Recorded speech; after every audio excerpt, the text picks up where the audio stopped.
Penerimaan santri baru pesantren Tahkimus Sunnah Al-Islami telah dibuka. Daftarkan putra-putri Anda melalui laman ppdb.tahkimussunnah.com sekarang juga.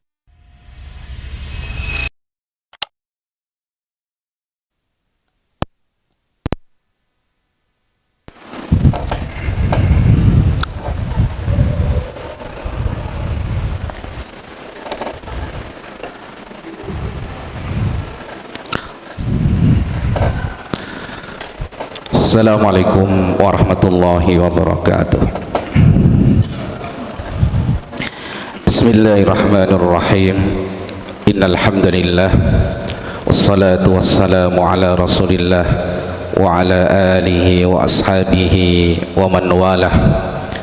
Asyhadu an la ilaha illallah wahdahu la syarika lah wa asyhadu anna Muhammadan abduhu wa rasuluh sallallahu alaihi wa ala alihi wa ashabihi wa sallama tasliman mazida. Ya ayyuhalladzina amanu taqullaha haqqa tuqatih wa la tamutunna illa wa antum muslimun. Ya ayyuhalladzina amanu taqullaha wa qulu qawlan sadida yuslih lakum a'malakum wa yaghfir lakum dhunubakum wa man yuti'illaha wa rasulahu faqad faza fawzan 'azima. Amma ba'du, fa inna asdaqal hadisi kitabullah wa khairal hadi hadi Muhammadin sallallahu alaihi wasallam wa sharral umuri muhdatsatuha wa inna kulla muhdatsatin bid'ah wa kulla bid'atin dhalalah wa kulla dhalalatin finnar. Allahumma 'allimna ma yanfa'una wanfa'na bima 'allamtana wa zidna ilman nafi'ah. Ma'asyiral muslimin wal muslimat, ikhwana fiddin wa akhwati fillah, ibadallah rahimani wa rahimakumullah. Alhamdulillah, kembali pada malam hari ini kita bermajlis di masjid jami kita ini al-mubarak, insyaallah, membahas risalah Fadlul Islam yang merupakan karya yang sangat bagus dari Imamud Da'wah Syekh Muhammad ibn Abdul Wahhab rahimahullahu ta'ala. Kemudian alhamdulillah dengan taufik dari Allah subhanahu wa ta'ala, kita setelah menyelesaikan bab yang ke-6 dalam risalah ini, insyaallah malam hari ini kita membahas bab yang ke-7 dalam risalah tersebut,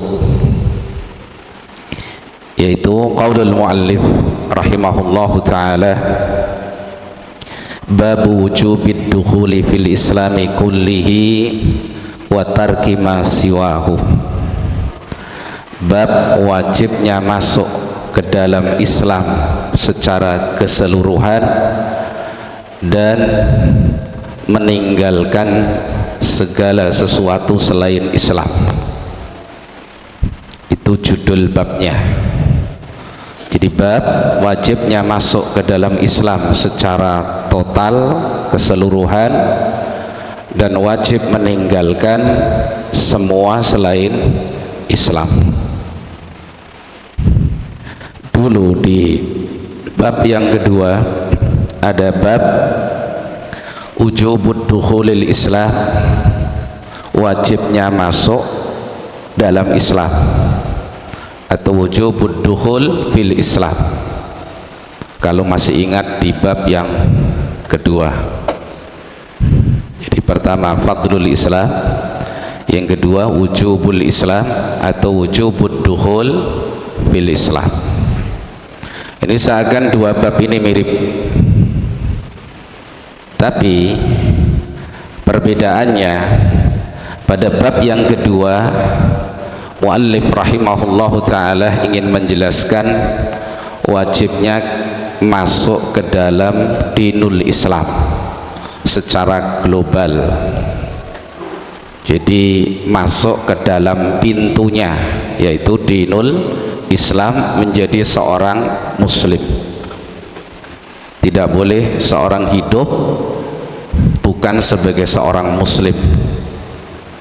Itu di bab yang kedua. Sedangkan di bab ini beliau menegaskan, setelah seorang masuk ke dalam Islam, wajib dia untuk mengambil segala sesuatu yang merupakan bagian-bagian dari Islam tersebut secara total, dan tidak boleh meninggalkan hal itu karena sebab yang lainnya. Jelas bedanya ya. Jadi kalau bab kita ini sudah masuk Islam, sudah mengambil pintunya, dan di dalam Islam itu ada ruang salat, yang paling agung adalah ruang al-iman, syahadat, ada ruang puasa, dan seterusnya. Dari syariat-syariat Islam ini wajib untuk diambil seluruhnya, tidak boleh satu pun ditolak atau ditinggalkan. Kemudian kebalikannya, wajib meninggalkan segala sesuatu yang berkebalikan atau menyelisihi dengan poin-poin yang ada dalam syariat Islam. Jadi bab ini menjelaskan seorang muslim itu harus berislam dengan Islam yang kafah, Islam yang menyeluruh, tidak boleh dipilih-pilih, yang cocok diambil, yang tidak cocok ditinggalkan, tidak boleh seperti itu. Karena itu sebagian ulama menjelaskan hidayat taufik, hidayatut taufik itu ada dua macam. Kan kalau secara global hidayah itu ada dua, hidayatul irsad dan hidayatut taufik. Kalau hidayatul irsad itu bentuknya pembelajaran, bimbingan, dan itu bukan hanya hak Allah semata. Maka Allah mengutus Rasul, para dai, para ustadz, al-wa'id, pemberi nasihat, bisa memberikan bimbingan kepada saudaranya sama muslim tentang Islam ini. Itu masuk hidayatul irsyad. Jelas, itu bukan kekhususan milik Allah, tidak ya. Yang kedua, hidayatut taufiq, memastikan seorang bisa menerima kebenaran. Nah itu baru murni milik Allah subhanahu wa ta'ala, siapapun tidak bisa. Wa hatta itu Rasulullah sallallahu alaihi wasallam itu, wa innaka la tahdi man ahbabta, sesungguhnya engkau ya Rasulullah tidak bisa memberikan petunjuk sekalipun kepada orang yang engkau cintai. Itu hidayah at-taufiq. Kalau hidayatul irsad semuanya bisa, jadi menjelaskan tentang keindahan Islam, kebaikan Islam, tentang kebenaran, itu namanya hidayatul irsad. Yang kedua, hidayah at-taufiq, itu hanya murni milik Allah subhanahu wa ta'ala. Rasulullah itu menghendaki pamannya Abu Talib yang sudah membelanya, memberikan semuanya untuk beliau, untuk mendapatkan petunjuk dari Allah subhanahu wa ta'ala, tapi Allah tidak memberikan petunjuk kepadanya. Maka tadi, innaka la tahdi man ahbabta, engkau tidak bisa memberikan petunjuk kepada orang yang kau cintai sekalipun. Begitu kuatnya keinginan Rasulullah agar Abu Talib mendapatkan apa? Petunjuk. Dan tidak terfikir di benak Nabi SAW tentang Salman Al-Farisi, hanya seorang budak yang tidak dikenal oleh siapapun, tapi Allah tidak memberikan petunjuk tadi kepada Abu Talib, padahal Nabi begitu ingin untuk pamannya mendapatkan petunjuk. Justru Allah pilih petunjuk itu untuk Salman Al-Farisi radhiyallahu anhu. Karena itu petunjuk itu tidak ditentukan oleh nasab, tidak ditentukan oleh kedudukan, tidak ditentukan oleh status sosial, nilai harta, tidak. Tapi itu Allah yang maha tahu tentang keadaan batin dan hati kita. Nah kita ini kalau secara nasab biasa-biasa saja, tapi Allah pilih dan Allah berikan apa? Petunjuk. Sementara Abu Talib yang paman kandung Rasulullah SAW, bahkan Abu Jahal yang juga paman kandung Rasulullah SAW. Kenapa Abu Talib? Karena Abu Talib itu sudah sangat dekat dengan petunjuk, bahkan dia sudah mengakui kebenaran agama Rasulullah Sallallahu Alaihi Wasallam. Tapi Allah tidak pilih dia. Allah maha tahu hatinya Abu Talib tidak layak untuk ditempati hidayatul Islam, at-tauhid, maka Allah tidak berikan. Maka ini nikmat yang sangat besar, disyukuri. Andaikan petunjuk itu karena nasab, kita nggak akan dapat petunjuk. Nasab kita siapa? Andaikan karena jabatan, siapa yang punya jabatan di sini? Sama semuanya, buruh, ya, nggak layak dapat petunjuk. Tapi petunjuk itu adalah anugerah Allah Subhanahu wa Ta'ala untuk hati yang dalam ilmunya Allah itu layak untuk Allah tempatkan padanya apa? Al-hidayah, petunjuk tersebut. Maka dirawat, dijaga, jangan dibiarkan kurus, dijaga. Ya, nah, kemudian hidayatut taufik tadi yang hanya murni milik Allah itu ada dua macam, sebagian ulama menjelaskan. Yang pertama hidayatun ilat tariq, hidayatun ilat tariq,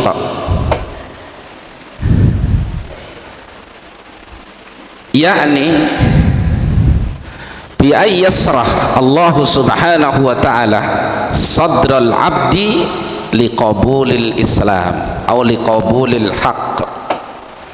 Allah Subhanahu wa ta'ala melapangkan dada seorang hamba untuk mau dan bisa menerima Islam, bisa menerima kebenaran. Ini hidayah ilat tariq. Jadi seorang bisa menerima Islam, mau mengambil Islam, mau masuk ke dalam Islam, itu namanya hidayatut taufik, bagian hidayah ilat tariq. Jadi Allah giring dia untuk bisa masuk ke dalam Islam. Ini sudah nikmat yang luar biasa. Orang kalau sudah diberi Islam oleh Allah, pasti dia akan bahagia apapun keadaannya. Ada jaminan kalau Islam itu tetap Allah berikan padanya sampai dia wafat menemui Allah sebagai muslim hamba Allah, pasti bahagia. Ya, kondisi apapun kehidupannya di dunia ini bahagia, udah yakin itu bahagia. Karena itu sampai Syekhul Islam Taimiyah rahimahullah, beliau menjelaskan yang maknanya ketika bicara tentang syafaat, seorang yang mendapatkan syafaat dari Nabi atas izin Allah belum tentu bahagia. Sedang seorang yang Allah berikan taufik, dia beriman kepada Rasul dan taat kepadanya, pasti bahagia. Jelas bedanya. Dapat syafaat belum tentu bahagia. Kalau beriman dan taat kepada Rasulullah SAW, pasti bahagia. Beliau berdalil dengan hadis tentang Abi Thalib, paman beliau sendiri. Rasulullah SAW bersabda tentang Abu Thalib ini, laula ana lakana fid darkil asfali minan nar. Andaikan tidak karena syafaat yang Allah berikan kepadaku, tentu Abu Thalib itu tempatnya di dasar neraka jahanam. Andaikan tidak karena syafaat Rasulullah SAW, maka Abu Thalib itu tempatnya di kerak jahanam.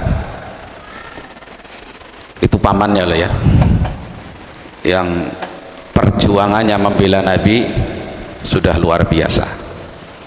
tapi dasar perjuangannya itu qaumiyah, nasabiyah, hanya karena beliau keponakannya sallallahu alaihi wasallam, bukan karena mencintai dan masuk ke dalam agama yang dibawanya.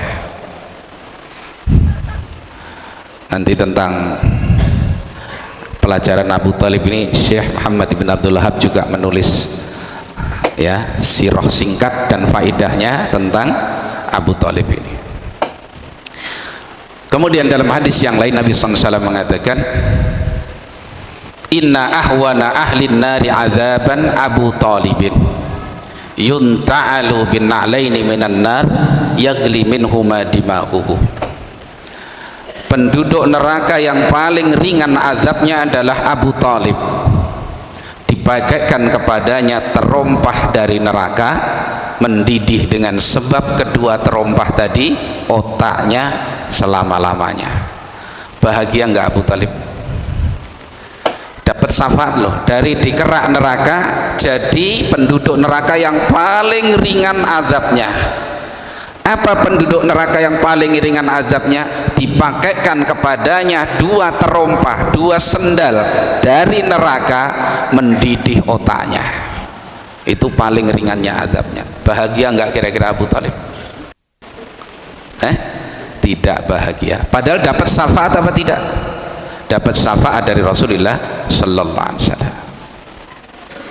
Karena itu difahami.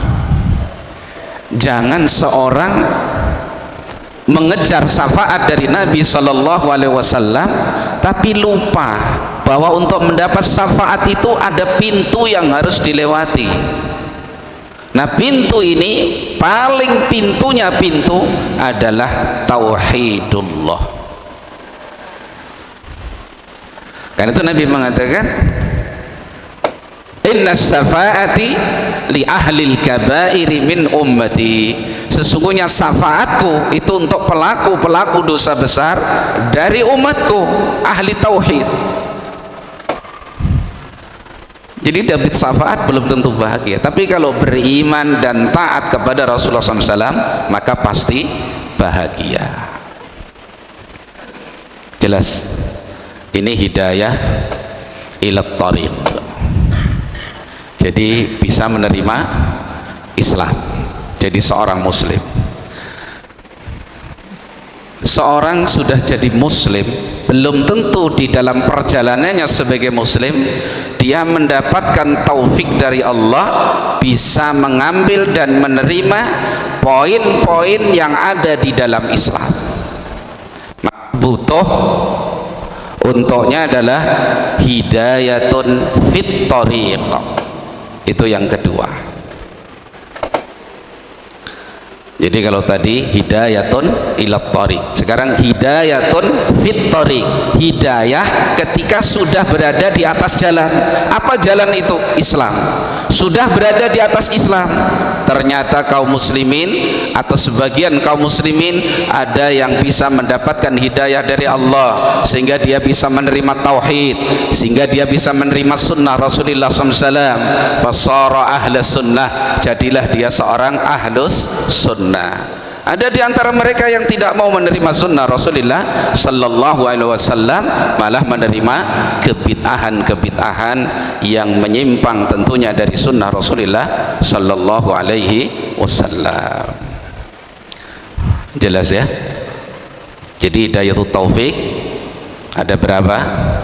Dua. Yang pertama hidayatun ilat thariq, yaitu seorang Allah lapangkan dadanya sehingga bisa menerima Islam. Masuklah dia ke dalam Islam, muslim. Sudah jadi muslim, ada enggak muslim ahli maksiat? Ada. Banyak apa bonyok? Banyak dan bonyok. Ada enggak ahli bidah? Banyak. Bahkan bisa jadi lebih banyak pelaku maksiat daripada yang taat, lebih banyak ahli bidah daripada ahlus sunnah. Berarti mereka ketika sudah berada di dalam Islam belum mendapatkan taufik dari Allah, belum mau masuk ke dalam Islam secara apa? Kafah, secara keseluruhan. Banyak orang yang masih pilih-pilih, ini cocok ini diambil, Ini nggak cocok, ditinggalkan. Kadang terikat seperti pembahasan kita kemarin, terikat dengan kelompok-kelompok hizbiyah, penisbahan, akhirnya menghalangi dia dari mendapatkan apa? Petunjuk dari Allah Subhanahu wa taala. Oh, ini nggak cocok dengan kelompok kami, ditinggalkan. Meskipun itu sunnah Rasulullah sallallahu alaihi wasallam. Ini nggak cocok dengan ormas kami, tinggalkan. Meskipun itu sunnah Rasulullah sallallahu alaihi wasallam, dan seterusnya. Maka poin-poin yang sebelum yang dibahas oleh muallif itu hendaklah kita perhatikan. Jangan ada satupun yang mengikat kita ini kecuali sunnah Rasulullah sallallahu alaihi wasallam, kecuali Islam yang datang dengannya Rasulullah sallallahu alaihi wasallam. Apapun, kalau ikatan-ikatan itu akan menghalangi kita dari kebenaran, buang.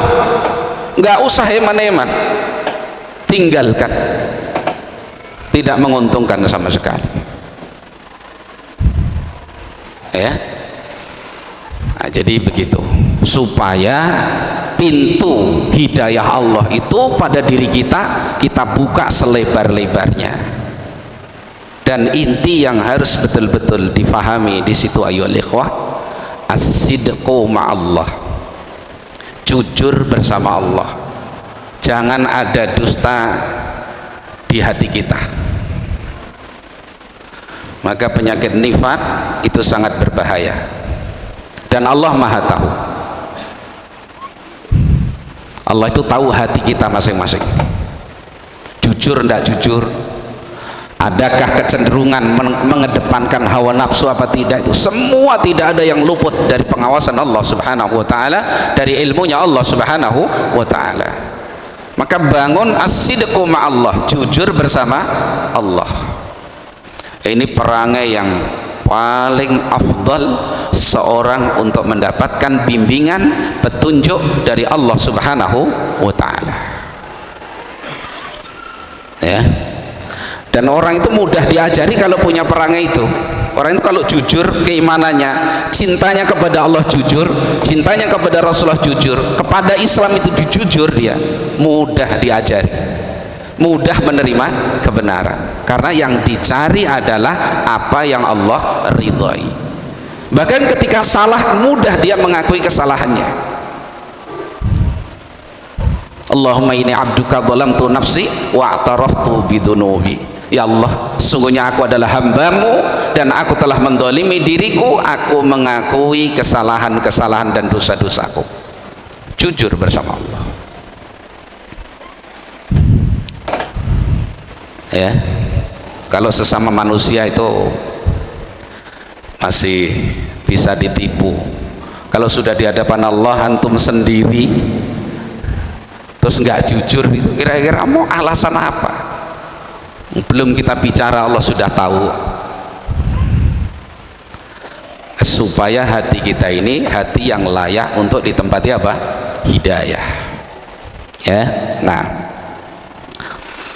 kemudian yuridu Syekh rahimahullahu ta'ala fi hadzal bab, dalam bab ini muallif rahimahullahu ta'ala bermaksud an yubayyina, untuk menerangkan annal islamu yu'khadu kulluhu wa la yu'khadu ba'duhu, bahwasanya Islam itu mestinya diambil seluruhnya, jangan diambil sebagiannya dan ditinggalkan sebagian yang lain.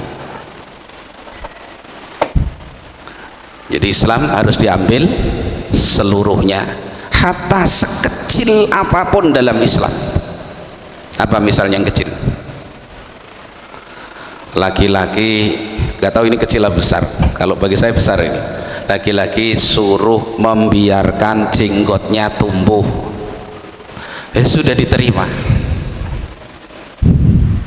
Enggak dia ukur dengan nilai pantas apa tidak pantas di kalangan manusia, diterima. Yu'khadu kulluhu wa la yu'khadu ba'duhu, diambil seluruhnya, jangan hanya dipilih-pilih sesuai dengan selera kita. Faman arada ayyadkhulal islam ala wifqi hawahu wa aqlihi, barang siapa yang ingin masuk ke dalam dinul Islam mengikuti selera hawa nafsunya dan akalnya semata, fayakhudhu ma wafaqa dzalika wa yatrahu ma lam yuwafiq, lalu mengambil apa yang cocok dalam hawa nafsunya dan membuang apa yang dirasa tidak cocok dalam hawa nafsunya, fahadza la yuqbalu minhu dzalika, maka yang model seperti ini tidak akan diterima pernyataan Islamnya. Berarti kembali kemana? Kepada kejujuran hati bersama Allah. Ini diterima loh ya, amalan hati dulu diterima. Nanti soal bisa melaksanakan apa tidak itu berikutnya. Yang kita bahas adalah landasan pokok. Jadi diterima. Semua yang datang dari Islam diyakini, diterima, itu hak, benar, maslahah, baik, bersih, mulia, cocok untuk segala keadaan apapun cocok. Presiden punya jenggot jambang itu cocok nggak? Cocok, bagus.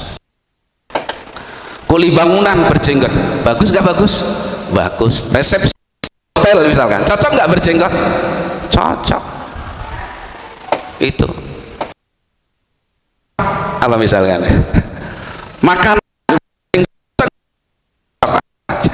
gak, istilah orang nanti jenggotnya masuk ke makanan itu ya tinggal jangan digarut-garutkan makanan, dijaga. Jelas ya, itu harus diyakini begitu. Karena syariat ini Allah Subhanahu wa taala tetapkan, sejak ditetapkan oleh Allah itu syariat yang baqin ila qiyamis saah, syariat yang baku sampai tegaknya hari kiamat. Di model beragama jangan yang comot-comot. Makanya kalau kita ini mau masuk ke sebuah sistem atau ke sebuah ruang, muslim yang jujur itu yang diperhatikan pertama itu agamanya. Saya mau ngelamar kerja, ada lowongan pekerjaan di apa namanya itu, penyambut tamu itu apa namanya, nah disitulah forum atau apa dan seterusnya. Syaratnya apa? Syarat yang jelas mengisihi nanti dalam sunnah Rasulullah sallallahu alaihi wasallam, sih semuanya, padahal dia jambangnya banyak, dipangkas semuanya, tampil di perempuan nggak ada jenggot. Nah akhirnya masuk ke sistem itu harus memenuhi syarat baru repot. Waduh, gimana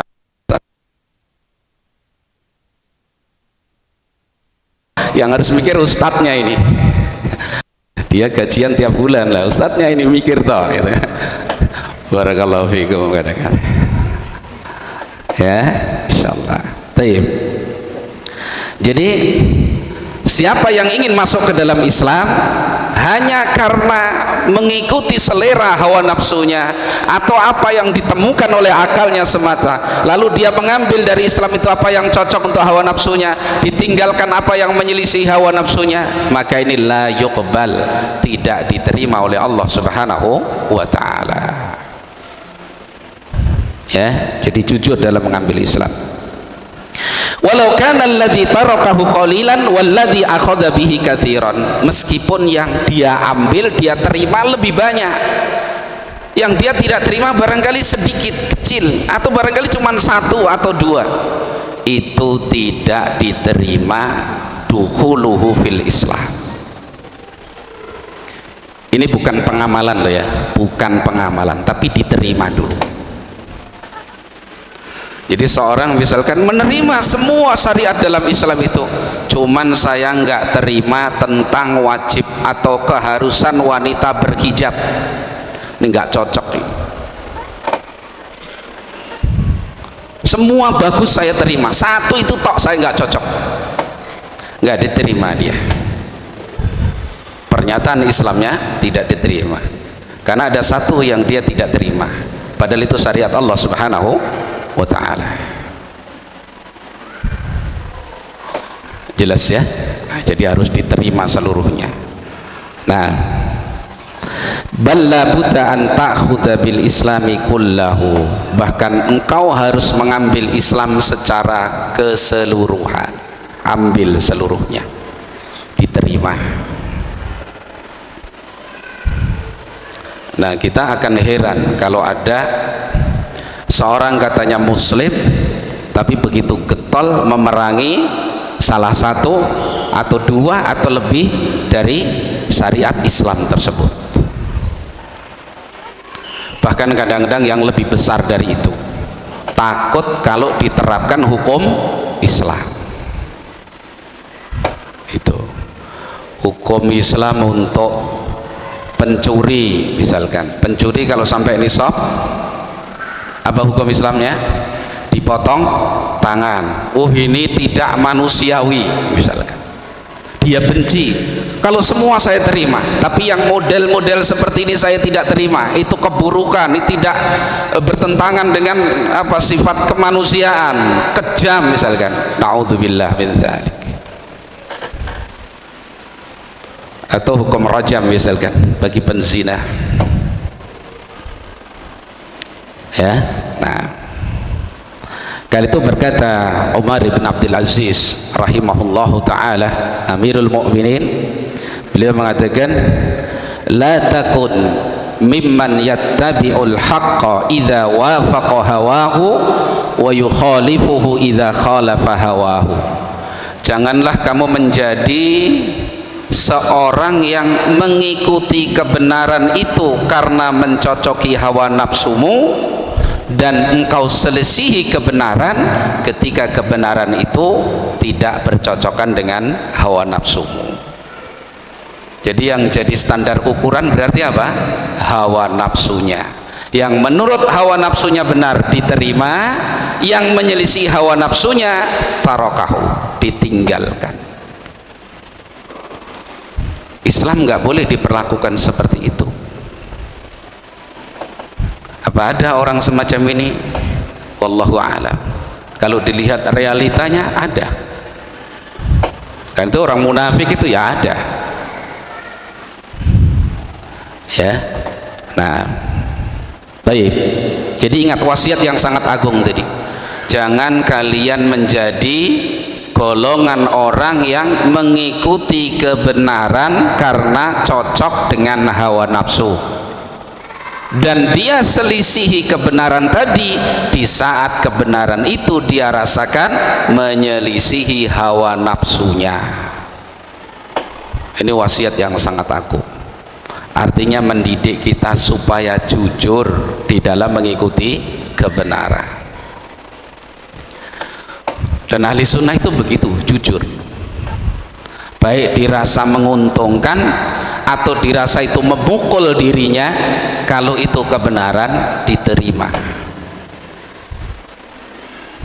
Maka ketika bicara tentang orang-orang yang kita cintai, para ulama kita yang sangat kita cintai jatuh dalam kesalahan, harus dibicarakan. Karena itu kesalahan dibicarakan. Ahli sunnah tidak ada yang ditutup-tutupi. Misalkan Al-Imam Abi Hanifah keliru di sini, Imam Syafi'i salah di sini. Tidak ada istilah ta'assub buta, kemudian imamnya nggak boleh salah kayak malaikat sehingga taklid buta. Tidak ada seperti itu. Kenapa? Karena ahli sunnah mengikuti kebenaran dengan jujur, bukan sekedar karena apa yang mencocoki hawa nafsunya. Nah, itu perlu pendidikan yang ada di hati kita, untuk hati kita ini dididik supaya jujur. Ya. Nah, maka sering-sering secara benar tadi bersepi dengan Allah. Mendidik jujur itu begitu, sering bersepi dengan Allah sendiri, muraqabatullah sendiri, berbincang dengan Allah sendirian, ngelamun baik apa enggak baik? Kalau itu muhasabah diri bagus, sehingga kalau kita Allah, kita yakini Allah saat ini melihat saya, saat ini mengilmui saya, saat ini Allah mendengar saya, Allah mengetahui semua yang ada pada saya, baik yang terbersit di benak saya, Allah tahu. Maka mendidik kita untuk apa? Jujur. Mau beralasan kayak apapun, Allah tahu apa enggak tahu? Tahu. Maka akan muncul sifat apa? As-sidqu ma'allah, jujur bersama Allah subhanahu wa ta'ala. Dan ini fadilah yang sangat besar, yang kemarin ayatnya sudah kita bacakan, ya. Apa? Ketika Allah subhanahu wa ta'ala mengatakan, wa idh qala Allahu hadza yaumu yanfa'us shadiqina sidquhum, hari ini hari di mana bermanfaat kejujuran orang-orang yang jujur. Apa ganjarannya? Lahum jannatun tajri min tahtihal anharu khalidina fiha abada, dapat surga kekal di dalamnya selama-lamanya. Radhiyallahu anhum wa radu'an, Allah ridha dan mereka dijadikan ridha oleh Allah subhanahu wa ta'ala. Dzalikal fawzul azim, itu keberuntungan yang sangat agung. Bahkan juga Allah katakan, ya ayyuhalladzina amanu taqullaha wa kunu ma'a as-sadiqin, wahai orang-orang yang beriman, bertakwalah kalian kepada Allah dan jadilah kalian bersama orang-orang yang jujur. Orang-orang yang jujur di sini siapa? Rasulullah SAW, Abu Bakar, Umar, para sahabat. Itu orang-orang yang jujur dimaksud dalam ayat tersebut. Bersamalah mereka, termasuklah kalian golongan mereka. Jelas ya? Nah, maka ucapan muallif babu wujubid dukhuli fil islami kullihi wa tarki ma siwah, maksud dari bab ini yufidu, memberikan faidah, anna 'alal muslimul kamilu lillahi ta'ala wa li rasulihi sallallahu alaihi wasallam, bahwasanya wajib atas setiap muslim yang menyatakan dirinya muslim, wajib atasnya untuk at-taslim, kami menyerah secara sempurna kepada Allah subhanahu wa ta'ala dan kepada Rasulnya sallallahu alaihi wasallam. Itu maksud bab tadi, ya. Wal id'anul mutlaq, dan memberikan pernyataan penerimaan yang total, menerima secara total. Wal imanu bid-dini kullihi, dan beriman terhadap agama ini secara keseluruhan. Dunal ahdi bi ba'din wa tarki ba'din, tidak dengan cara mengambil sebagian meninggalkan sebagian yang lain. Begitu. Dalam salat ikuti Rasulullah SAW, dalam berjual beli juga ikuti petunjuk Rasulullah Sallallahu Alaihi Wasallam, dalam puasa ikuti Rasulullah SAW, dalam berniaga juga ikuti petunjuk Islam yang dibawa oleh Rasulullah Sallallahu Alaihi Wasallam. Nah begitu, ya. Di dalam melaksanakan umroh atau haji, kita baca hadis Nabi SAW, khudu anni manasikakum, ambil dariku oleh kalian tata cara manasik ibadah umroh dan haji kalian. Dalam berumah tangga, dalam bertetangga juga seperti itu, ambil dari Rasulullah Sallallahu Alaihi Wasallam. Jadi nggak ada mengambil sebagian ditinggalkan sebagian yang lain, alasannya ini pas, ini tidak pas.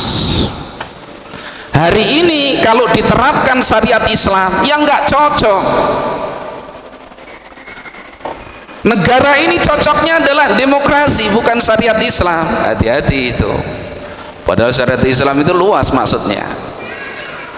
Kalau muslim sampai mengatakan seperti itu, ini problem di dalam imannya dan Islamnya, ya. Apanya yang nggak cocok?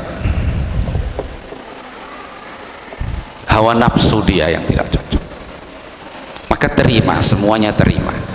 Yang secara fiil, secara perbuatan kita tidak mampu mengambilnya, maka katakan kepada Allah, dhalamtu nafsi wa taraftu bidunubi. Ya Allah, aku telah mendolimi diriku sendiri dan aku akui dosa-dosaku. Jangan ngeyel, jangan membela hawa nafsu itu, jangan. Salah ya salah ya. Sampai pada hadis yang dulu kita sampaikan di bab sebelumnya tentang Abdullah ibn Mas'ud yang membawakan hadis tentang dilaknatnya wanita-wanita yang menyambung rambut dan minta disambungkan, ya, yang bertato atau minta ditatokan, yang mengganti alisnya dengan alis palsu, yang merenggangkan gigi untuk kecantikan. Sampai ditanya sama wanita itu, aku lihat istrimu melakukan seperti itu. Kata Abdullah bin Mas'ud, sana pergi ke rumahku, lihat istriku. Setelah dilihat ternyata enggak melakukan apa yang disangka tadi. Sampai Abdullah bin Mas'ud mengatakan apa? Andaikan istriku melakukan seperti itu, saya akan talak dia. Jadi bukan karena istrinya seneng, ya ini agak-agak boleh. Kok hukumnya jadi remeng-remeng gara-gara istri? Anda pernah mendengar sendiri orang seperti itu, tokoh ketika membahas dan meremehkan masalah jenggot bagi seorang laki-laki. Ya, saya nggak pelihara jenggot, itu adat istiadat kata dia. Dan saya memang nggak pelihara jenggot. Kenapa? Istri saya nggak suka saya berjenggot. Lah istrinya kok dijadikan tandingan untuk Rasulullah Shallallahu Alaihi Wasallam. Bandingkan sikap seperti itu yang terjadi hari-hari ini dengan apa yang disampaikan oleh Abdullah ibn Mas'ud. Andaikan istri saya melakukan seperti itu, maka saya talak dia. Sampai Abdullah bin Mas'ud dalam hadis yang lain, begitu masuk ke rumahnya, dijumpai istrinya yang sakit mata itu, merasa agak nyaman dari sakitnya. Biasa seorang suami meraba lengan istrinya itu. Ternyata sebelum Abdullah bin Mas'ud datang itu, di rumah tersebut istrinya ada dukun dari Yahudi. Dukun yang punya jimat itu kalau ditaruh di sini ngobati sakit matanya itu loh. Begitu Abdullah bin Mas'ud masuk, kabur dukun perempuan ini. Nah, dirabalah lengan istrinya ini. Ternyata ada gelang tadi. Kata Abdullah bin Mas'ud, apa ini? Istrinya mengatakan itu gelang yang diberi oleh dukun dari Yahudi. Kalau saya pakai, sakit mata saya ini reda. Kalau saya lepas, kambuh lagi. Marah besar Abdullah bin Mas'ud. Cabut gelang itu, diremukkan di situ, dan beliau mengatakan, apa pantas di rumah Abdullah bin Mas'ud ada perilaku kesyirikan? Itu syirik itu. Bergantung kepada apa? Jimat tadi. Subhanallah. Jadi pergeseran nilai-nilai keimanan itu sampai akhirnya jauh sekali kita dengan salaf kita. Dan salaf kita dalam mendudukkan, membela Islam, iman, poin-poin yang ada dalam agamanya begitu kuatnya sehingga wibawa Islam itu luar biasa. Dan sekarang kaum muslimin sendiri, tokohnya sendiri begitu alergi kalau mendengar Islam pada poin yang dia tidak apa? Cocok. Nggak sering kadang-kadang jenggot bagi laki-laki dijadikan bahan guyonan, adamul isbal, tidak isbal. Kalau bicara dari istilah ikhtilaf fikih silahkan, tapi kalau sudah istihza ini sudah bahaya, sudah mengejek, sudah menghina, itu sudah bahaya. Jelas ya? Karena itu usi nafsi wa iyyakum, supaya tumbuh kecemburuan, cinta, pembelaan, kecenderungan yang bagus pada diri kita ini terhadap Islam, dalam hati kita ini terhadap Islam itu diamalkan, diwujudkan dalam pakaian, dalam tampilan harian, dalam akhlak, adab, muamalah kita ini terutama nampakkan Islam, sehingga sunnah itu muncul nampak. Kalau seorang ahli sunnah sudah malu mengamalkan sunnah Nabi SAW, terus siapa yang diharapkan bisa mendohirkan sunnah ini? Ya, kadang bergeser. Diamalkan sunnah, nggak usah ikut tipe-tipe gaya mode apapun namanya dan sebutannya dari luar Islam. Jangan merasa aman dari model gaya rambut yang diambil pertama sama setan, gaya rambutmu. Ternyata ini masuk ke dalam hati, sehingga itu yang lebih kita bela ketika mendapat teguran bahwa ini menyimpang dari syariat Islam daripada syariat Islam itu sendiri. Ini sudah penyakit. Jelas maksud saya? Demi hawa nafsunya tadi loh dibela ini. Padahal ini kozak, ini dilarang oleh Nabi, nggak boleh seperti ini. Oh, sabrek jawaban sudah. Bahkan kalau sudah besar sudah berani melawan orang tuanya, sudah berani menyangkal ustadznya. Berarti ada nggak dalam hatinya? Sudah mewarnai sebagian hatinya. Apa kita nggak khawatir kalau kemudian diminta berikutnya oleh syaitan, akhirnya luntur kecemburuan kita kepada sunnah Rasulullah Sallallahu Alaihi Wasallam, sehingga kita nggak khusyuk melaksanakan sunnah. Ini anak-anak ya, usi nafsi wa iyyakum, dan semuanya, terutama anak-anak kita ini. Jangan ikuti mode gaya orang-orang yang jauh dari Islam. Mereka itu mau merusak kalian, nggak sayang sama kalian. Yang sayang sama kita ini ya Rasul kita Muhammad Sallallahu Alaihi Wasallam, sehingga beliau berjuang menerangkan Islam itu. Untuk beliau atau untuk kita sih? Untuk kita. Beliau berdakwah di Taif sampai disambiti, kaki beliau berdarah, itu untuk kita, bukan untuk beliau Sallallahu Alaihi Wasallam. Itu kadang ulama-ulama kita mengajarkan satu yang sederhana yang mereka sudah pelajari sekian tahun, katakanlah sudah hafal, mereka sudah amalkan, masih mengajarkan hal yang sederhana kepada kita, untuk kita, karena sayangnya kepada kita. Karena manusia kalau tidak dijagai, masalah dimangsa oleh syaitan. Pakaian sholat diperhatikan, celana suruh pulpen aja berat, senengnya yang pensil, ya, yang kurus, agak gemuk dikit pulpen, sehingga menutup auratnya. Sudah begitu kadang pakaian baju biasa pendek, udah masya Allah ketat, celana ketat, rukuk itu sudah membentuk auratnya, sujud. Coba ini kita menghadap Allah Subhanahu wa Ta'ala, masa Ustadz kayak gitu aja dibahas? Loh, coba ini penting. Meskipun seperti itu kita diambil dari satu terus begitu, akhirnya bisa merasuk ke dalam apa? Akidah. Jangan kemudian tidak kita openi seperti itu, ya. Nah, demikian juga teman-teman para orang tua, diperhatikan anak, ya. Jangan pernah meremehkan seperti itu.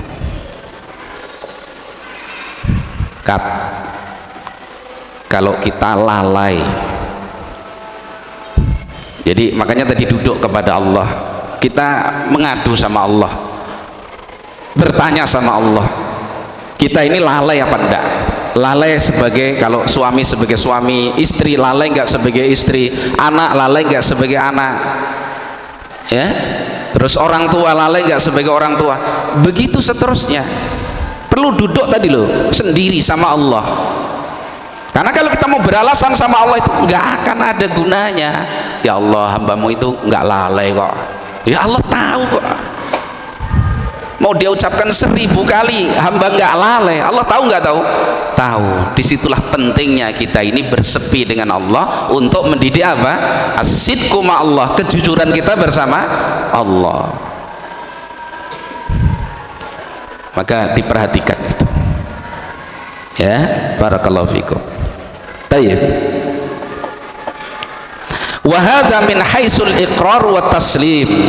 Ini jadi menerima Islam secara keseluruhan, ya, taat kepada Allah dan Rasulnya secara total, menyatakan mau terhadap Islam secara keseluruhan, itu dari sisi iqrar dan taslim.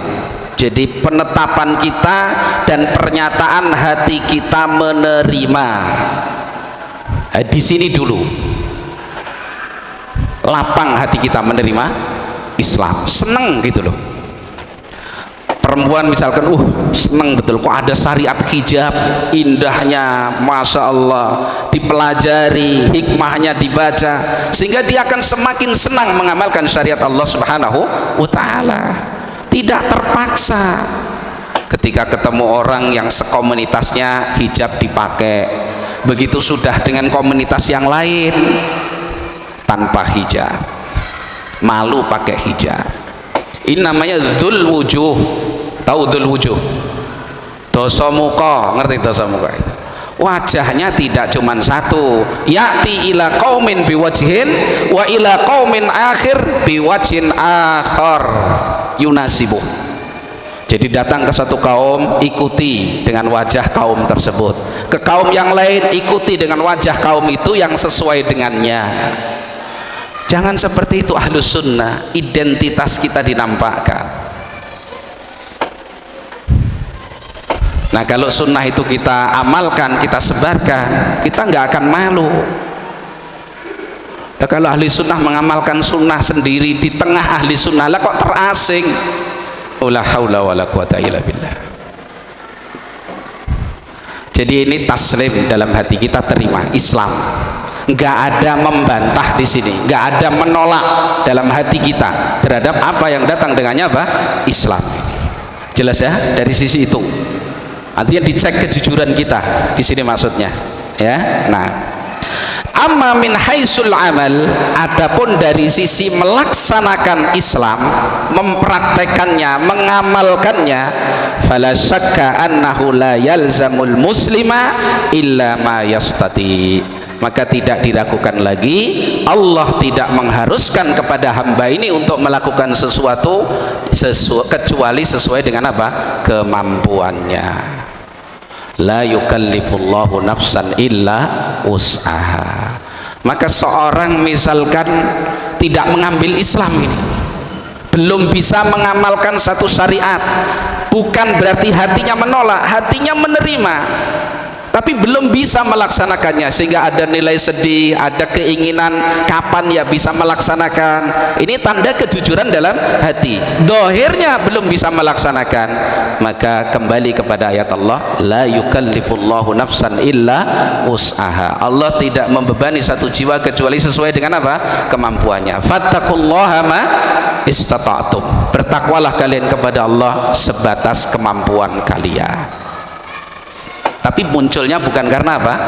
Hawa nafsu, bukan karena jiwanya membantah, tapi betul-betul karena kondisi dia tidak mampu. Jelas ya bedanya ya. Sehingga kalau dikatakan ini kenapa? Ya saya belum mampu saya. Nanti dia akan mencari kenapa saya belum mampu. Ya. Nah seperti itu. Dilihat. Karena kalau mempraktekkan, ya kondisi orang berbeda-beda. Ini kok belum bisa haji, ya ternyata emang nggak mampu, sedang haji dengan kemampuan. Ini kok nggak berangkat umroh misalkan, ya belum mampu, bisa jadi belum mampu.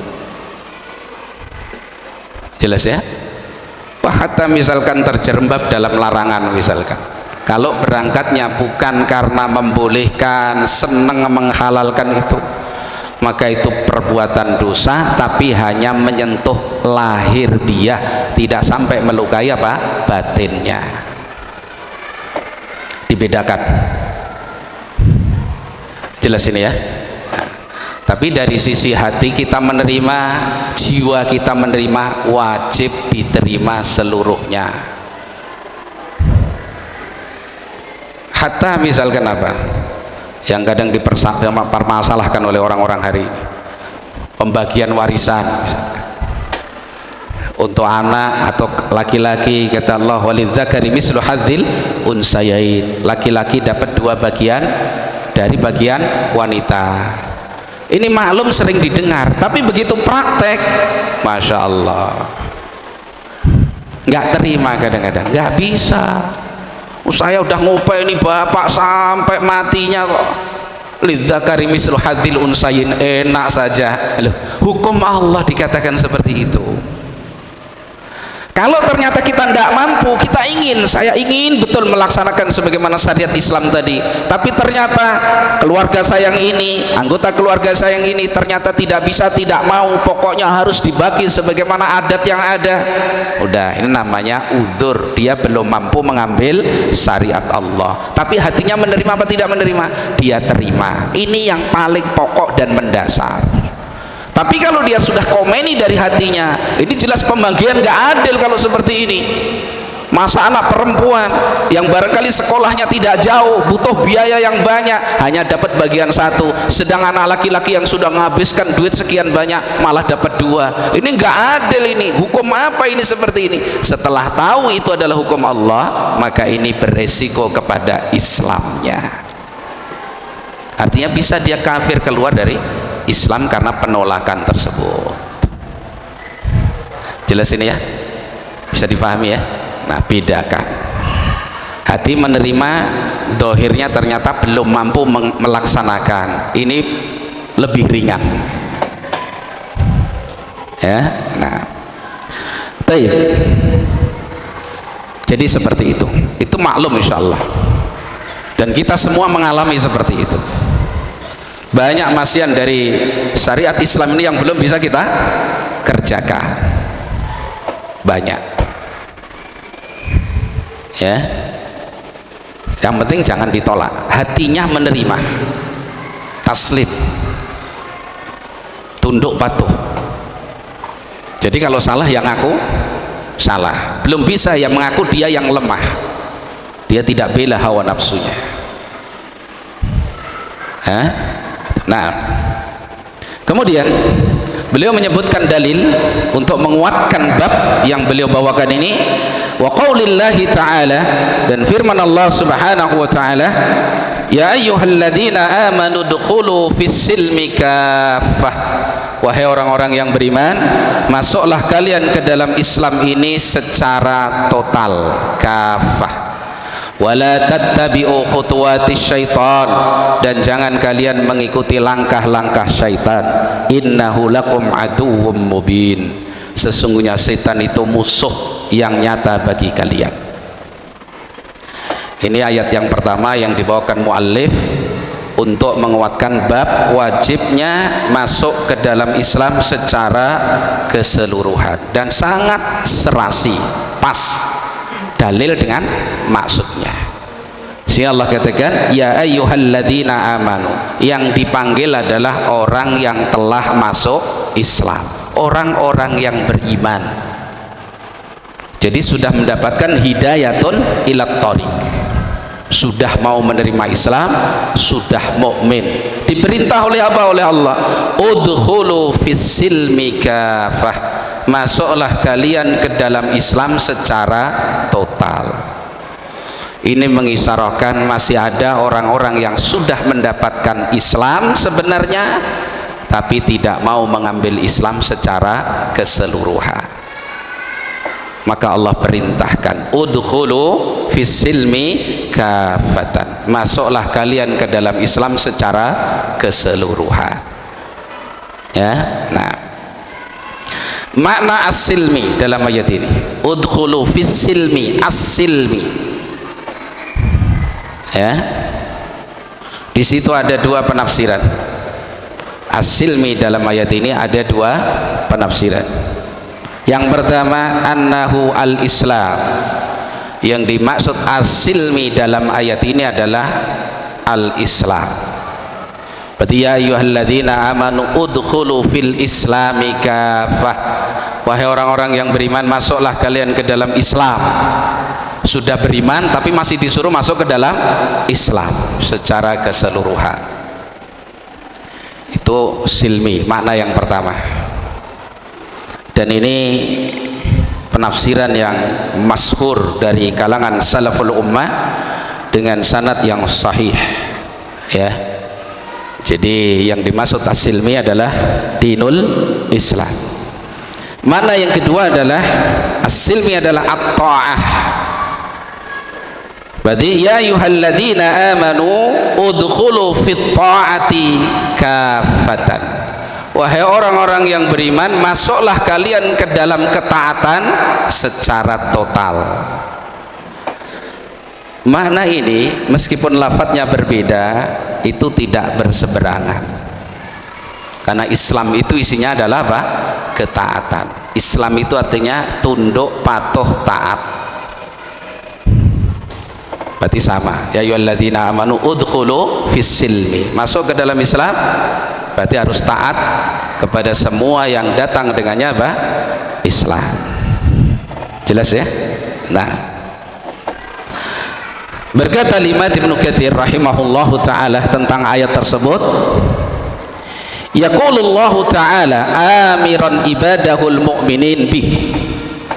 Allah Subhanahu wa taala berfirman tadi, memerintah hamba-hambanya yang telah beriman padanya, wal musaddiqina bi rusulihi, dan sudah membenarkan rasul-rasulnya, ayakhudhu bi jami'i ural Islam, agar mereka mengambil seluruh tali-tali Islam.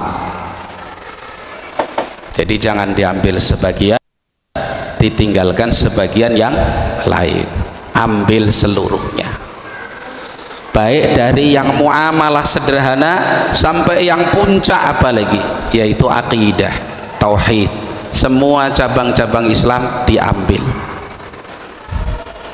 diterima ya. Nah, wasara'ihi, seluruh syariat Islam, wa amala bi jami'i amamirihi wa tarka jami'i zawajirihi mastata'u ila dzalik. Kita menukir, dan juga ambil semua syariat Islam, amalkan semua perintah-perintah Islam, tinggalkan semua yang dilarang dan diingatkan oleh Islam seukuran kemampuan mereka untuk itu. Jadi kalau dalam mengamalkan kembali kepada apa? Istita'ah, kemampuan kita. Adapun mengambil secara penerimaan dalam hati, wajib seluruhnya. Jadi nggak ada satupun di hati kita menolak satu poin dalam syariat Islam. Cocok apa tidak cocok? Jelas ya, itu poinnya di situ. Nah, wa ala hadza, berdasarkan hal itu, tadi selesai ucapan Imam Ibnu Katsir, penjelasan ulama yang lain, wa ala hadza annahu yajibu ala muslimin ad-dukhulu fil islami kullihi. Berdasarkan itu maka wajib bagi setiap muslim untuk masuk ke dalam Islam secara total. Jadi nggak boleh setengah-setengah, semuanya diislamkan.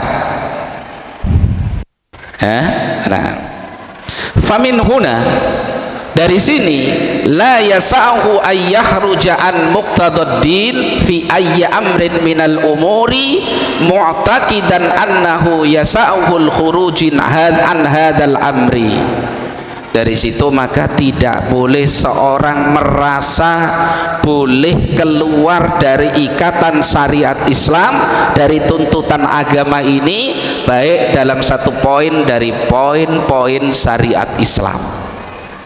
Mu'taqidan, dalam keadaan dia yakin, annahu yasa'ul khuruju an hadzal amri, bahwasanya boleh seseorang keluar dari ikatan syariat tersebut. Tak boleh seorang yang meyakini bahwa ada orang yang boleh atau diizinkan atau bisa keluar dari ikatan syariat yang datang dengannya Rasulullah SAW, maka ini akan mencacat keislamannya. Apa ada orang yang menasabkan Islam berkeyakinan seperti itu? Ada. Jadi seorang kalau sudah sampai derajat tertentu dari derajat-derajat yang mereka ciptakan, itu sudah tidak terikat lagi dengan syariat Islam. Dan ini saya sendiri menemuinya, orang seperti itu udah nggak sholat Ramadan, ya nggak puasa, khamr diminum halal, itu keyakinan dia, nggak takut dengan neraka. Bahkan orang yang ibadah takut neraka dia katakan musyrik. Orang ibadah karena cari surga dikatakan musyrik, nggak ikhlas. Masih ada tendensi yang dia inginkan kok, nggak lillah tapi lil jannah, tidak lillah tapi khauf minan nar, karena takut neraka. Loh, ini ada orang model seperti ini, sehingga dia mengatakan, saya ingat dulu ketika diantaranya ketika saya diutus ke Padang, ada begitu lagi taklim begini, datang orang, Pak Ustadz, kenapa saya harus takut dengan neraka? Saya nggak sholat, saya nggak puasa, berbangga begitu itu. Kenapa saya takut dengan neraka? Nggak perlu saya takut dengan neraka, karena yang menciptakan neraka itu sudah ada pada diri saya. Diri saya ini Pak Ustadz, la ilaha illallah. Saya ingat betul itu. Saya rekam ini, maksudnya bukan saya rekam pakai alat, saya rekam pakai rekaman saya, ingat sampai hari ini itu ucapannya. Jadi di kampung itu memiliki pemahaman seperti itu, thoriqah seperti itu. Jadi nggak ada yang sholat, sholatnya hanya sholat Jumat tok, jam 2 siang mulai sholat Jumat, nanti sholat Jumat singkat, dzikir sampai menjelang maghrib. Habis itu masjid dirantai, dikunci. Jadi kita mau cari masjid, wangelnya. Muslim mayoritas, judulnya Muslim, nggak ada satupun yang non Muslim. Nggak sholat, nggak takut, nggak puasa, nggak takut. Ngapain saya takut sama Allah? Kenapa saya takut sama neraka?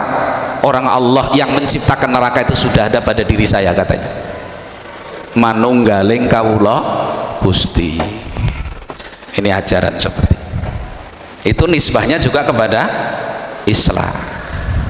Jadi kalau sudah sampai tingkatan tertentu, lepas dia dari syariat Rasulullah SAW, sehingga nggak perlu sholat, nggak perlu puasa, yang haram jadi halal, minum khamr halalan thayyibah. Ditipu setan itu sampai sejauh itu, merasa dirinya orang yang bersatu dengan Allah. La haula wala quwata illa billah. Jadi setan itu kalau manusia belum sampai pada tingkat lebih pintar dari dirinya, kayaknya nggak mau berhenti. Tapi kalau sudah berbuat kesirikan yang barangkali melebihi prediksi setan, itu yang nah, itu baru maremnya di situ. La haula wala quwata illa billah. Jadi itu. Jadi meyakini seseorang atau dirinya bisa keluar lepas dari syariat yang dibawa oleh Rasulullah SAW ketika dia sudah sampai tahapan tertentu atau mengamalkan amalan tertentu, ini kekafiran, ya, itu merusak akidahnya, merusak Islamnya. Maka tadi ditegaskan, tidak boleh seorang pun merasa terluasi sehingga bisa keluar dari ikatan syariat yang dibawa oleh Rasulullah Sallallahu Alaihi Wasallam.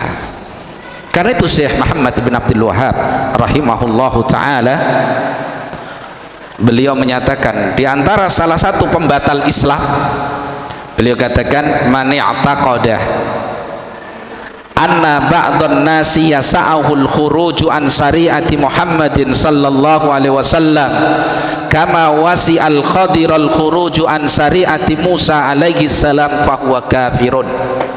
Barang siapa yang meyakini bahwa sebagian manusia boleh keluar dari syariat Rasulullah SAW sebagaimana Khidir boleh keluar dari syariat Musa alaihi salam, maka dia telah kafir. Jelas ya. Ini etikot, boleh kok. Orang kalau sudah sampai tingkatan apalah begitu. Dalam dunia sufiah biasanya kan ada begitu ya. Ada tingkatan syariat, naik lagi apa? Yang pernah jadi sufiah ada nggak ini? Alhamdulillah kalau nggak ada. Naik lagi jadi apa? Ma'rifat. Nanti naik lagi jadi apa? Hakikat misalkan. Nah kalau sudah ma'rifat atau hakikat sudah boleh lepas dari mengikuti syariat Rasulullah SAW, maka ini kekafiran. Ya, itu tipu daya syaitan. Nah, atau itu bukan dalam perkara yang kecil, baik permasalahan umum seperti pensyariatan, undang-undang untuk sebuah negara misalkan, boleh untuk mengatur sebuah negara ini, boleh, ingat keyakinan boleh, bukan praktek karena nggak bisa loh ya, dibedakan, bukan praktek karena nggak mampu, tapi meyakini bolehnya untuk masyarakat Nunggalrejo sini misalkan itu hidup dengan aturan yang dibuat oleh para tokoh, meskipun itu berseberangan dengan syariat Islam, boleh. Nggak pakai aturan Islam boleh, selama dipandang cocok. Yang mana untuk hari ini berbahaya, ini akidahnya, imannya. Jelas. Jadi seorang hidup tidak pakai syariat Islam itu karena kondisi terpaksa, keadaan yang dia tidak mampu, bukan karena dianggap itu boleh. Itu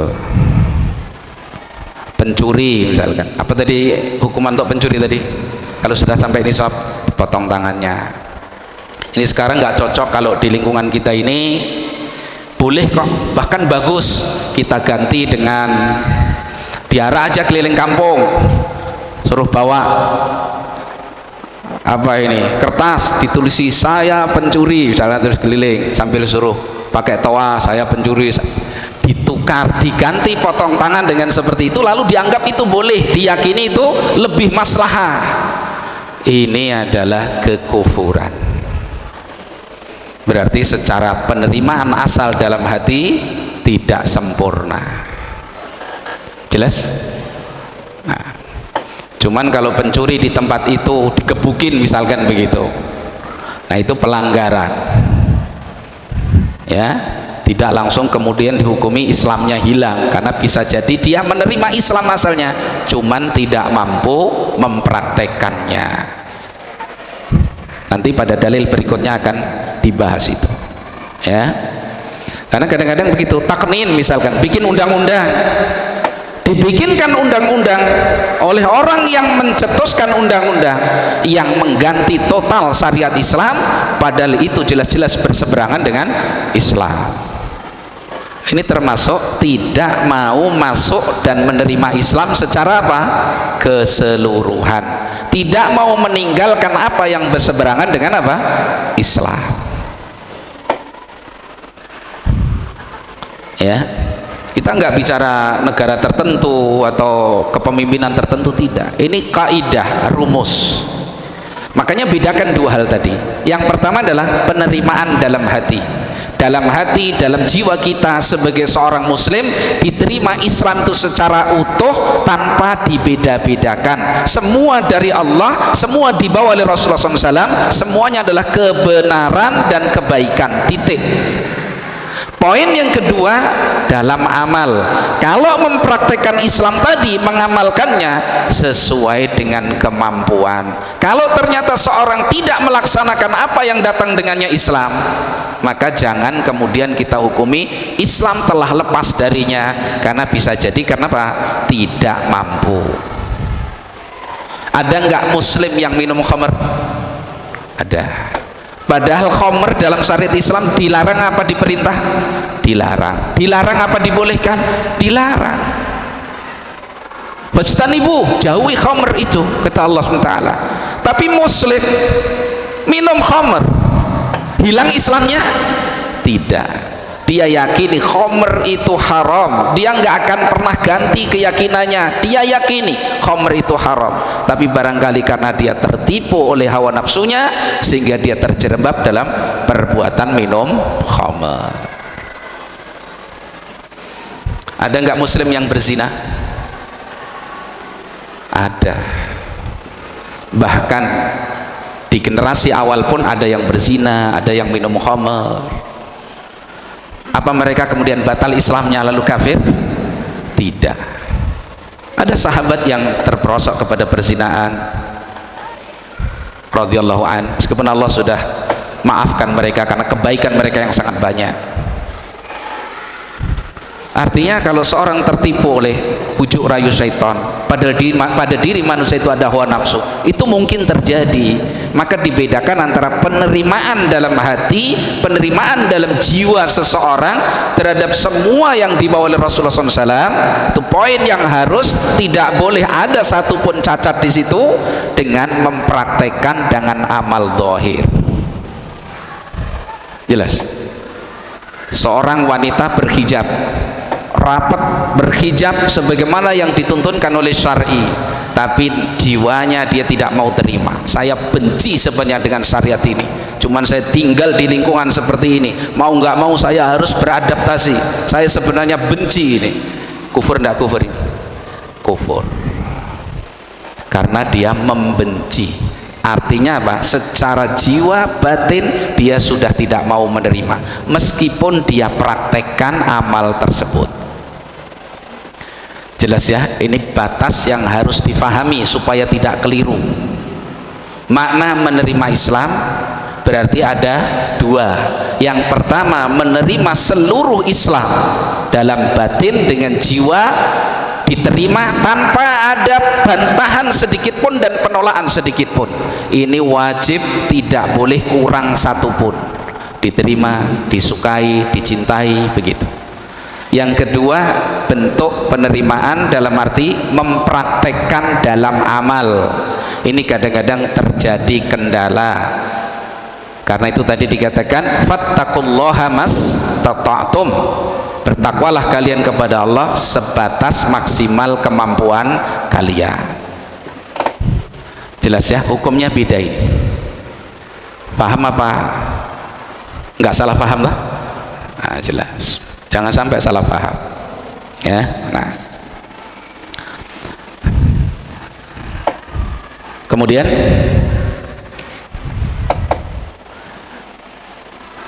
dalil yang kedua disebutkan oleh muallif rahimahullahu taala, qauluhu taala, alam tara ila alladhina yaz'umuna annahum amanu bima unzila ilaika wa ma unzila min qablik yuriduna an yatahakamu ila at-taghuti wa qad umiru an yakfuru bih wa yuridu asyaitanu an yudillahum dhalalan ba'ida. Firman Allah Subhanahu wa taala, apakah engkau tidak melihat kepada orang-orang yang mereka menyangka, yaz'umun, ingat kata Allah mereka menyangka, berarti apa yang didakwahkan oleh mereka ditolak oleh Allah, itu hanya sangkaan mereka. Paham ya? Kalau pakai za'am berarti itu batil.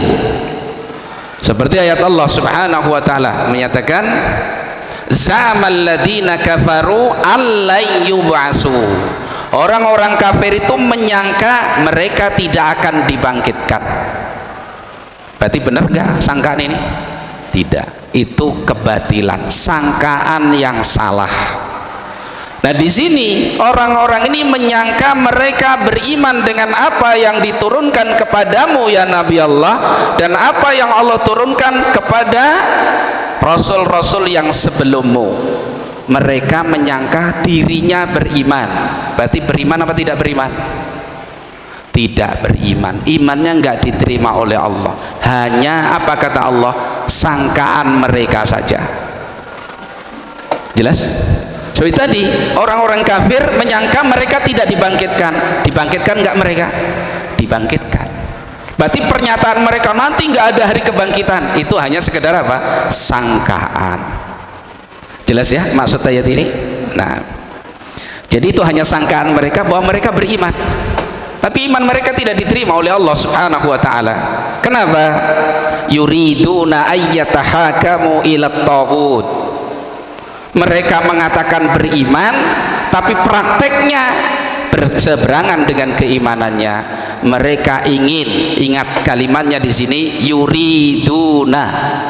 Jadi memang berangkat dari keinginannya, kesenangannya, kecenderungannya, bukan karena terpaksa. Maka kalimatnya Allah menggunakan kalimat yuriduna. Jadi mereka betul-betul apa? Menginginkan. Ya. Untuk apa? Apa yang mereka inginkan? Ayyatahakamu ila taghut, untuk mengambil hukum, berhukum kepada taghut, yaitu hukum yang menyelisihi hukum Allah. Sampai di sini paham maksudnya? Waqad umiru ayyakfuru bih. Dan sungguh mereka telah diperintah untuk mengkufuri taghut. Artinya di sini takjub. Bagaimana seorang yang mengatakan dirinya beriman kepada Al-Quran, beriman kepada kitab-kitab sebelum Al-Quran, begitu berhadapan dengan masalah hukum, tidak mau mengambil Al-Quran sebagai sandaran hukum, malah mencari hukum-hukum lain di luar Al-Quran. Jelas? Jadi perilaku mereka itu menunjukkan kebohongan mereka dalam pernyataan mereka sebagai mukmin. Mestinya kalau dia beriman kepada Al-Quran, oh Al-Quran itu bagus, tibyanan likulli syai', sebagai sumber hukum yang sudah paling maslahah. Begitu berhadapan dengan hukum, tentu dia akan ke Al-Quran.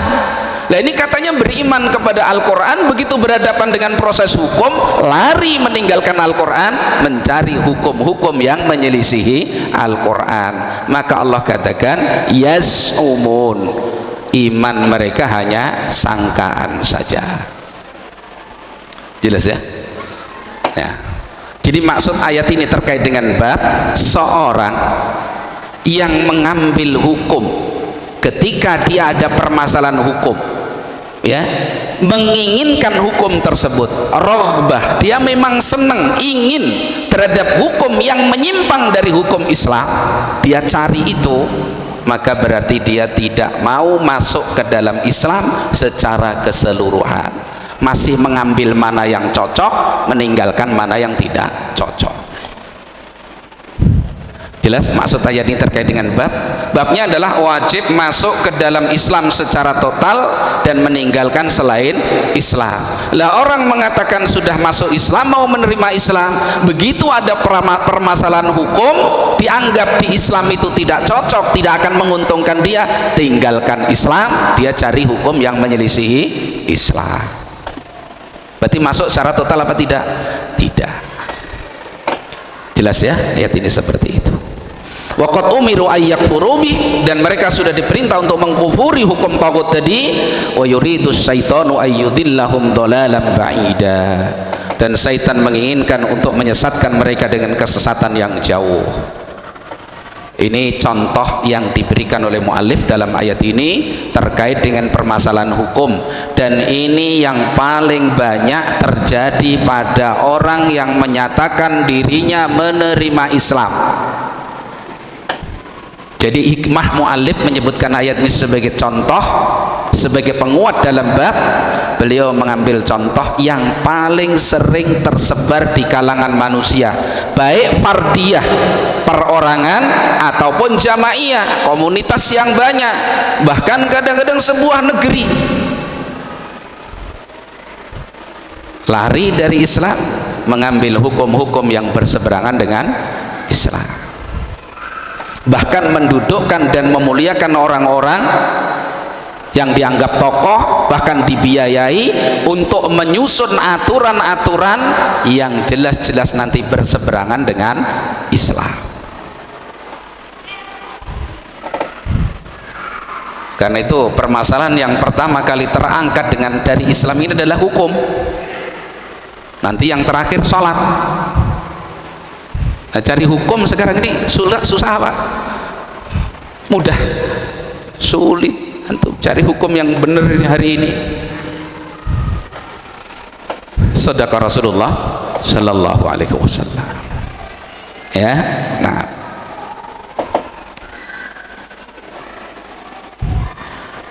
Berkata Syekh Ibn Baz rahimahullah taala, beliau mengatakan wal wajibu ala jami'il muslimin at-tahakumu ila syar'illah wat tamassuku bi syar'illah wa adamu tahakumi ila ghairihi kainan man kana. Dan yang wajib atas setiap seluruh kaum muslimin untuk berhukum.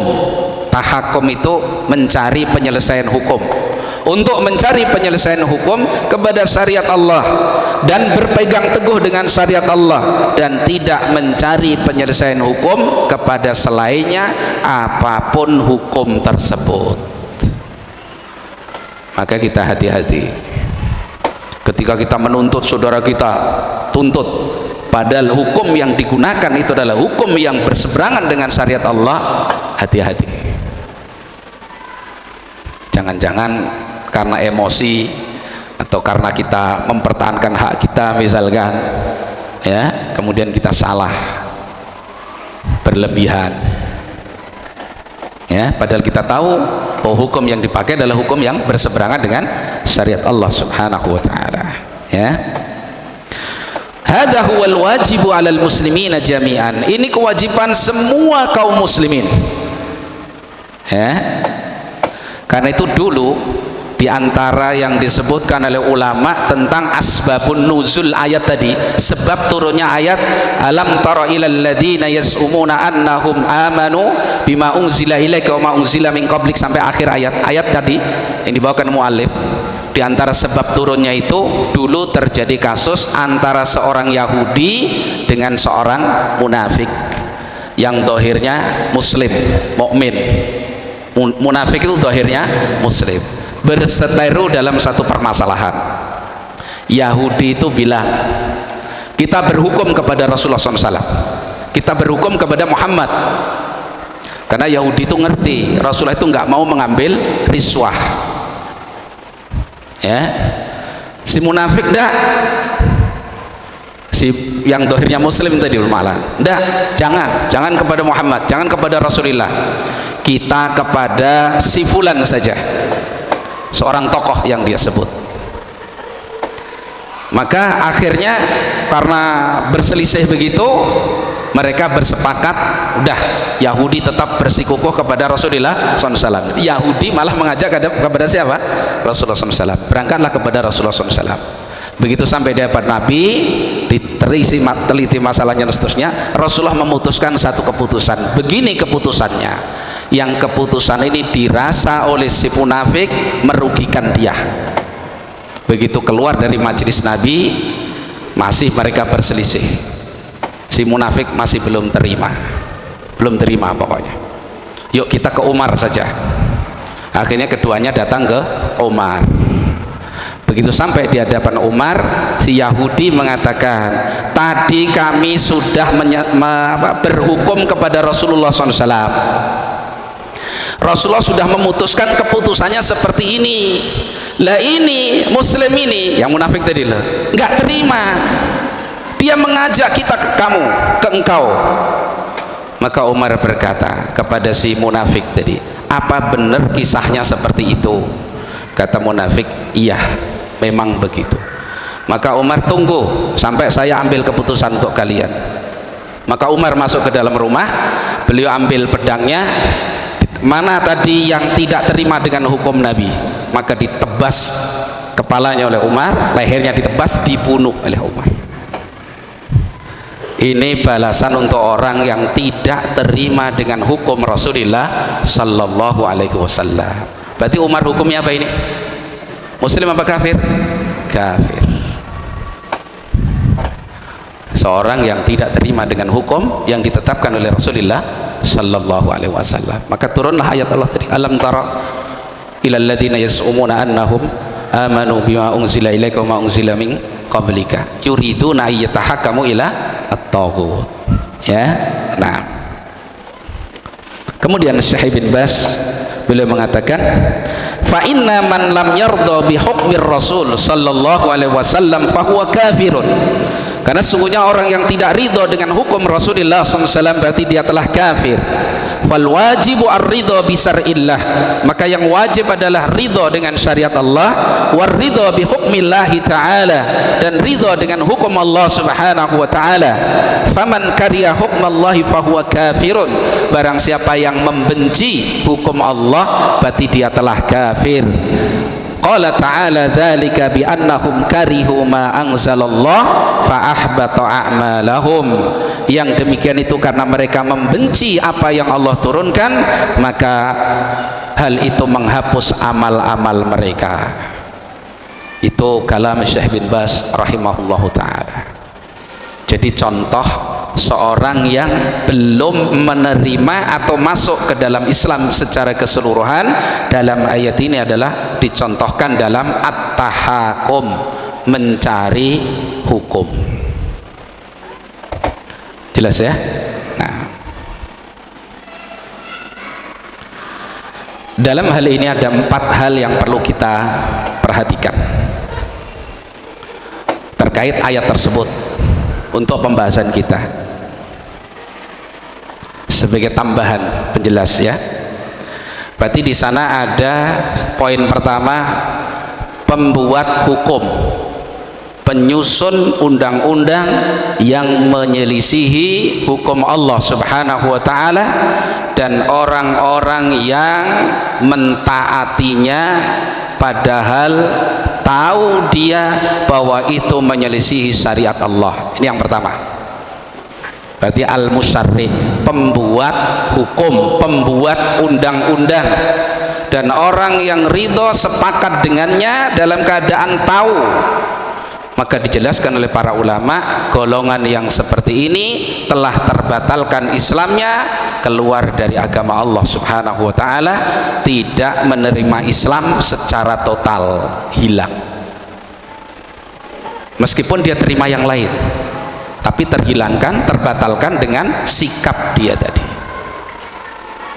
Membuat undang-undang, yang undang-undang ini menggantikan hukum Allah, syariat Allah, maka pelakunya apa?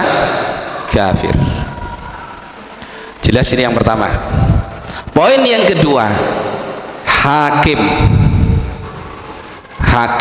atau qadhi yang menerapkan undang-undang atau syariat yang dibuat oleh yang pertama tadi.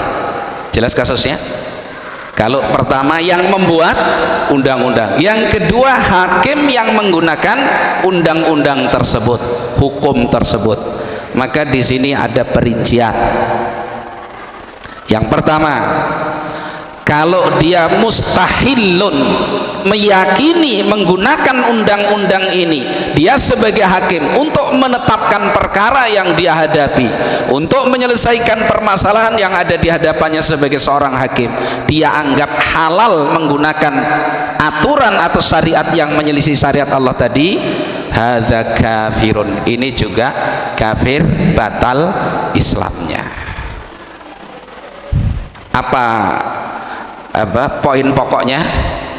Yastahillu, meyakini halal, boleh, meyakini boleh saja itu sudah membatalkan apa? Islam. Jelas ya? Itu rincian pertama. Yang kedua, seorang hakim yang menetapkan hukum dengan syariat yang menyelisih agama Allah, tapi dia tidak menganggap itu halal karena terpaksa, barangkali ada godaan syahwat dunia, ada suap atau hadiah atau jabatan, atau barangkali ada subhat yang ada pada dirinya. Selama dia belum meyakini halalnya memberikan hukum dengan hukum selain hukum Allah, maka dia masih belum kafir, tapi dihukumi pelaku dosa besar. Jelas ya? Berarti hakim ada dua. Satu yang memang dengan senang menganggap boleh halal, seorang itu dengan permasalahannya diselesaikan dengan hukum yang menyelisih hukum Allah. Yang kedua belum sampai meyakini halalnya, maka yang pertama tadi kafir, yang kedua adalah pelaku dosa besar, belum sampai kufur. Yang ketiga at-tahakumu fihi, seorang yang mencari hukum. Jadi pertama pembuat hukum, undang-undang. Yang kedua hakim yang menggunakan hukum yang menyelisih hukum Allah tadi. Yang ketiga seorang yang punya kasus minta penyelesaian hukum, lalu mencari penyelesaian hukum kepada hukum yang menyimpang dari syariat Allah Subhanahu wa taala. Maka ini juga ada perinciannya. Yang pertama, kalau berangkat dia mencari hukum yang dia tahu itu menyelisih agama Allah karena memang keinginannya, kecenderungannya itu yang dia perjuangkan karena dianggap itu yang akan menguntungkannya, maka dia telah kafir, terbatalkan Islamnya. Seperti kisah tadi, sebagian ulama membawakan sebagai sebab turunnya ayat bab munafik tadi loh ya. Ya, kenapa dia mengajak kepada selain Rasulullah SAW? Karena dianggap dia tolak hukum Rasulullah SAW dengan keinginannya. Maka ayatnya apa? Yuriduna, mereka betul-betul menginginkan. Jadi berangkat dari keinginannya. Maka ini pembatal keislaman. Yang kedua, keadaan yang kedua, seorang yang mencari perlindungan hukum atau berhukum tadi itu karena kondisi terpaksa. Dia benci sebenarnya, nggak mau, tapi kondisi memaksa dia. Kalau saya nggak pakai hukum ini, hak saya ini akan hilang, nggak bisa saya dapatkan. Untuk mendapatkan haknya yang begitu penting dalam hidupnya, misalkan hartanya dirampas orang yang nilainya ini sangat menentukan kehidupan dia, misalkan dia tidak bisa ambil harta ini kecuali harus menempuh hukum dengan hukum yang berseberangan dengan syariat Allah, maka itu namanya kondisi muttar, kondisi terpaksa. Maka untuk jenis yang kedua ini la syai' alaihi, tidak ada tuntutan hukum apapun. Kembali kepada kaidah ad-darurah tubihul mahdurah, kondisi darurat membolehkan sesuatu yang dilarang selama hatinya tidak ingin. Dia sebenarnya benci, cuman nggak ada lagi hukum kecuali hukum itu. Dan ini bisa sangat mungkin terjadi dalam kondisi kita hari ini ya. Mau diselesaikan dengan hukum Islam permasalahan kita hari ini, tidak bisa. Orang mencuri misalkan ya, harta antum dicuri 100 juta dicuri, banyak nggak 100 juta ya? Banyak.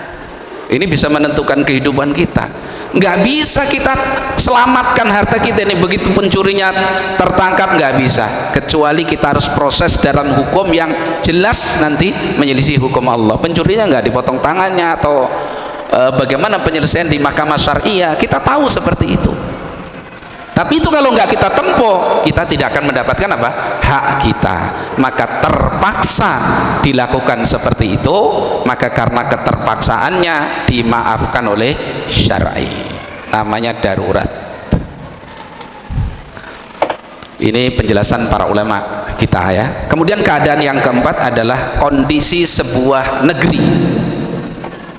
Kapan negeri itu disebut negeri Islam? Dijelaskan oleh para ulama kita. Di antara penjelasannya seperti yang terangkan oleh Syekh Shalih Al-Syekh, ini saya nukil dari beliau.